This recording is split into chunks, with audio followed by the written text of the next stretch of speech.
Welcome back to our last session on ethics in visual journalism. We began this conversation with the sort of universal code of ethics that suggests do's and don'ts in visual journalism, in visual reporting, and we discussed a few examples of a code of conducts that exist and used and adopted by different media houses, and also certain international frameworks that have been widely used or suggested.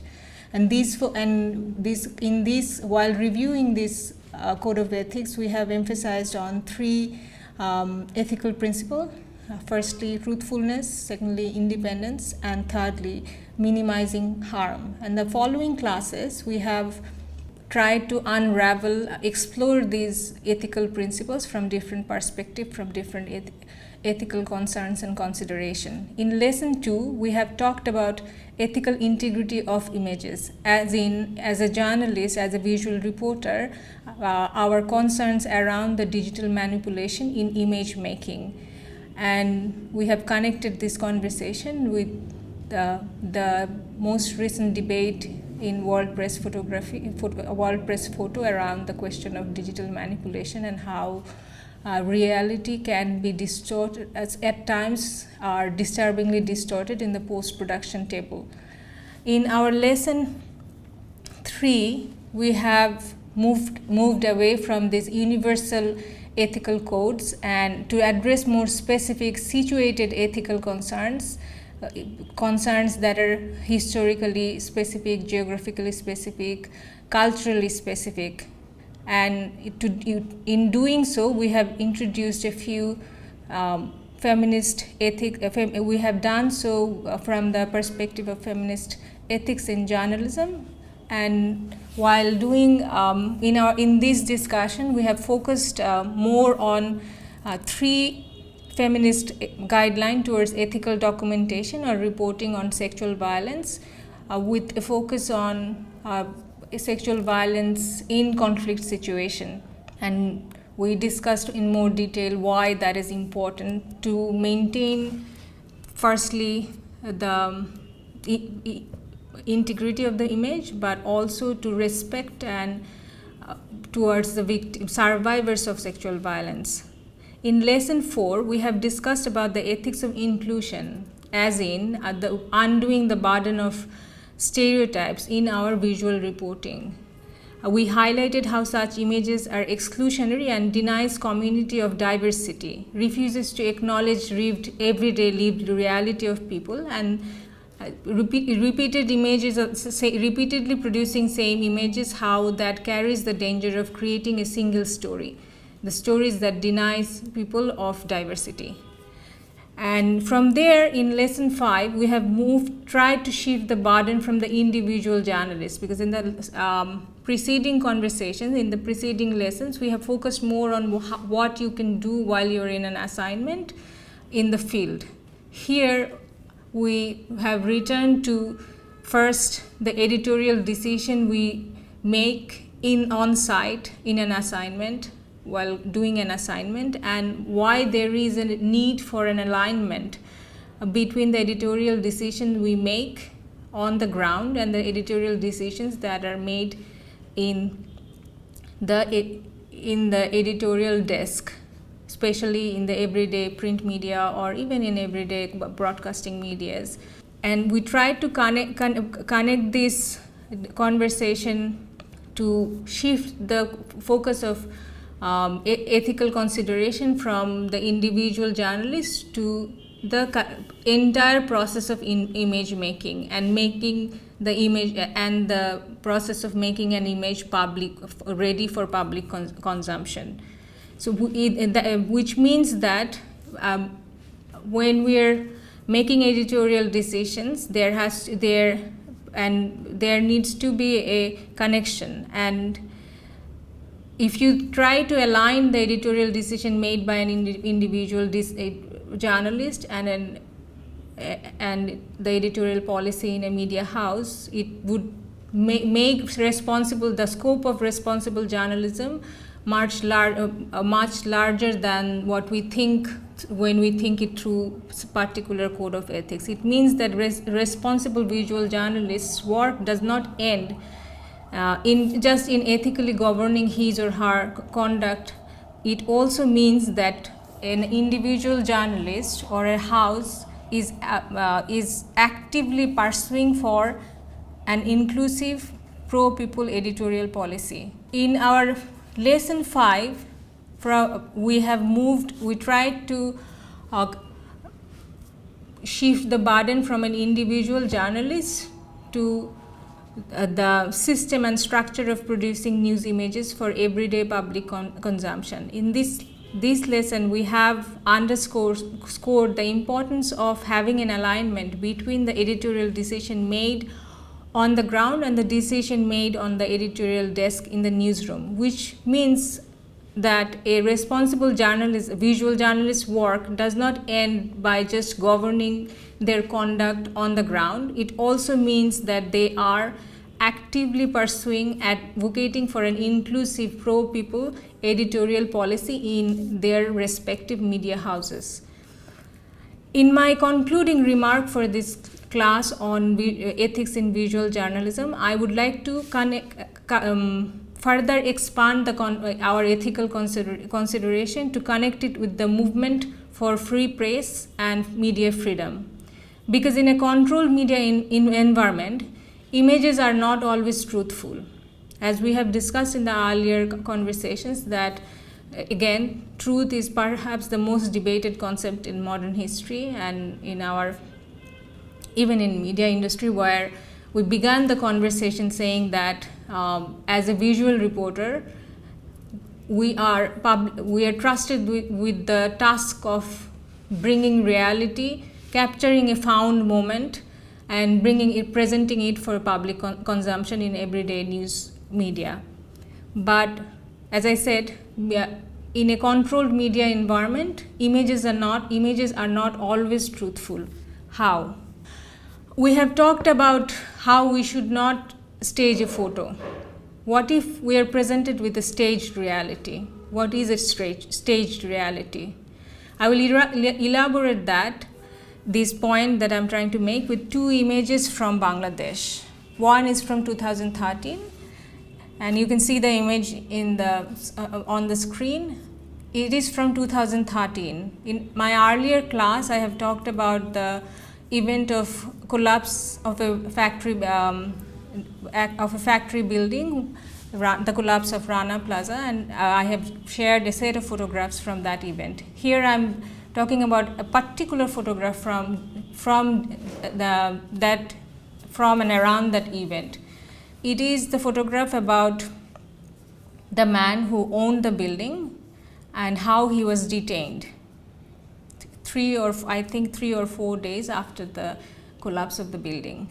So in the photograph you see it's a airport where the man Sohail Rana, the owner of the building, is handcuffed and surrounded by Rapid Action Battalion, a paramilitary troop, part of the law enforcement agencies in Bangladesh, and detained and brought back to Dhaka from Benapole, a land border with India. And he was the story that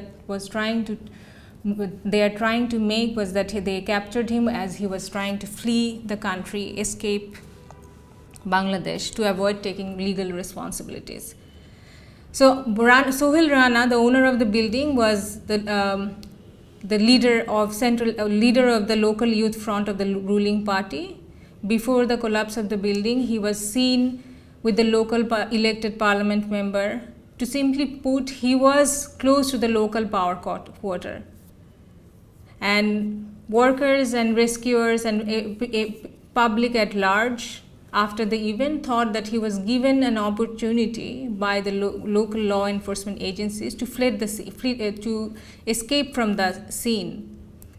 And as the event of collapse became a national and international news, growing pressure on the government and the pressure on the government started to increase, the government thought and felt the urge to create a heroic moment through the detention of the owner.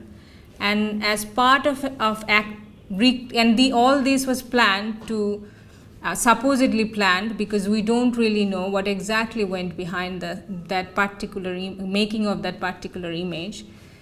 The idea was, as people have speculated, it was an act of reclaiming the national image that was hurt by the disaster, by the collapse. So we are all presented with this moment where photojournalists were told to be photojournalists, and audiovisual reporters from different electronic media were asked and informed that he will be brought back to Dhaka and they all gathered as the helicopter landed, and he handcuffed Sohail Rana was detained and brought back to Dhaka, and here we have this images of him being taken out of the helicopter. Now 2020, 7 years later, we have the same image, but here the detainee is different. It's a new man, but if you compare these two images, now you can see both the images together side by side on the screen. This is the owner of the Regent Hospital, Mohammad Shahid. Again, he was involved in falsifying COVID-19 test reports in his hospital. He claimed that his hospital was properly well equipped to treat critical COVID patients. He claimed, and it later became public that his hospital had a memorandum of understanding with the health ministry to treat COVID patients for free. And to provide this free service, the health ministry has given him about 3 crore taka. But as the story of his scam became public, we got to know the fact the hospital did not have was not properly equipped, neither it was certified, had the certification from the respective authority to operate as a hospital and provide public health services to the people. So, and most importantly, this man, like Sohail Rana, was also close to the political party in power. And during the COVID-19 pandemic, the outbreak, the early moments of this falsifying COVID-19 report was a major public scam, and people were outraged and they were fiercely critical of the government for giving opportunity for people, scam artists like Mohammad Shahid. And again, the government felt that there was a need to create another heroic moment and to show the public that they have zero tolerance policy towards corruption, and they will spare no one. Even if the person accused is close to the political party in power, they will not spare him. So they created a similar moment. Again, we find Mohammad Shahid trying to escape through the Benapole border to India, and our law enforcement agencies very efficiently bringing him back. He is back in a helicopter to Dhaka, and again the media houses were informed, photojournalists and videographers were present in the airport, and he is taking out of. And then you see the image, and why I thought that we should look at these images taken 7 years apart, create similar moments, and these are all true. It's this image that we have clicked as a visual reporter are true, but these true moments were created to hide many other truths. And these truths are, for example, in the case of Rana Plaza, where the inefficiencies of the indifference of the factory owner, the building owner, local government authorities, all who were responsible to ensure workers' safety, and how they have really didn't care about the safety and life of workers. And in the second case, I don't even need to explain how the falsifying, how risky, fatally risky the corruption of in public health service can be, especially in a moment of pandemic.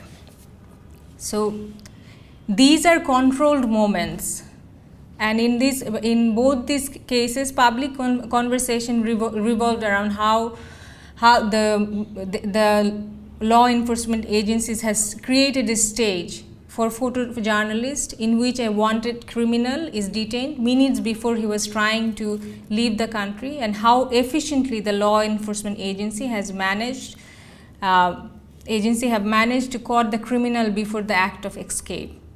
People talked about how the wanted criminal, perhaps they speculated, was already in custody, and then all this how it was all a charade for public consumption.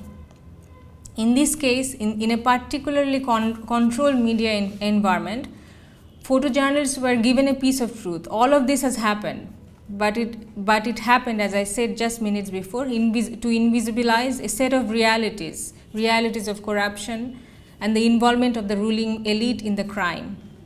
In a controlled media environment, photojournalists, visual reporters do not have much wiggle room to question this reality that was staged and presented to them, especially when you have, for example, in Bangladesh, laws like Digital Security Acts, which can literally detain you for questioning anything other than that's been any form of criticism, that is criticism of the government. And under this regime, at the moment that we are in this particular moment, when we are conducting this class, media is also, not just in Bangladesh, globally, media is also, there are very much part of the regime. And in Bangladesh, it is very much so, because there are examples of how media often releases images that are directly given by the law enforcement agencies, that are collected through tapping phone calls, or through in an image taken in the when the person was in custody. So when media, this is what I'm calling as controlled media environment, and it is also in this controlled environment, it is a form of embedded journalism. There may not be any war machinery or a tank, but there is a window created for you, and you are expected to see only what you can see through that created window.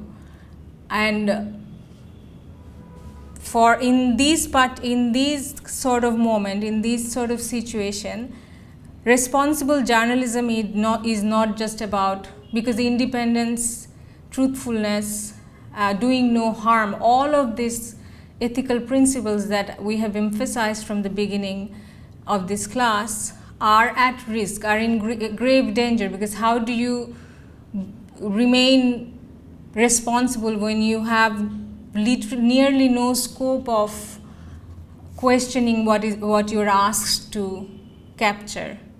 This is a found moment, but this found moment is in a way created for you to tell a particular story. And this is where it is important for us to, as a visual reporter, being ethical means that it's not a question of following certain rules, but a question of being constantly critical and aware of the situation, of all the factors, political, economic, social factors that influences the way we produce for the industry. And it is our job as an individual journalist when we are talking about responsible journalism, it cannot be limited to a set of universal principles. Responsible journalism is a constant struggle, and it's a constant struggle for media freedom. It's a constant struggle for freedom of the press, and we have introduced a set of debates that are going on in the media industry, that are going on in the photojournalist community around ethics, is because we want to, our dream is to create an environment wherever we are, a media environment where we can remain as close to truth as possible. So it's not that you have to do this or that. It's not a question of having a few set of do's and don'ts, but it's a journey. It's a journey to, and a struggle for a better media environment in which we can be truthful, we can be critical of the injustices and social inequality that are going on around us. Thank you.